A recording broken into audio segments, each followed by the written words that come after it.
नमस्कार. आपल्याला वेज शक्ती 2 पाठवा. 2 बॉटल का? हां. बरं. ते दिलेलं संपले का सगळंच? नाही ना, ते दुसऱ्याला द्यायचे. दुसऱ्याला द्यायचे आहे का? हे आपलं चालू झालं आता. आपला चालू होऊन समजा हां. 3 गायला आपण 175 लिटर पाणी. आधी किती होतं आणि आता किती वाढलेला आहे? आपलं आता फॅट 4, 2, 4, 3, 4, 5 असं फॅटच होता.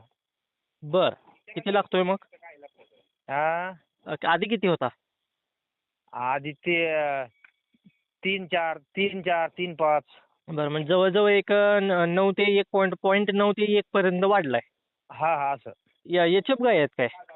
एच-एफ. वाह! वाह! चांगला झालाय मग साहेब. 4-3, 4-2 म्हणजे किती दिवस झाला आता वापरताय? आता वापरून मला ते चालू करून मला ते 1 जानेवारी. मग 10-12 दिवस, 11 दिवस. हां, 7-8 दिवस झाले. 7-8 दिवस झाले. हां. बरं. 1 तारखेला तयार करायला घातलेलं का? हां, 1 तारीख तयार केलं तुम्ही आणि ते 6 दिवस ते सोडले मग. हां, म्हणजे 6 तारखेपासून ते आज तारीख आहे किती? हां, आज 11, काय 12. 11. हां, म्हणजे 6 दिवस. जवळ-जवळ 6 6 दिवस. दिवसामध्ये 1 पॉइंट फॅट वाढलाय चांगला. हां.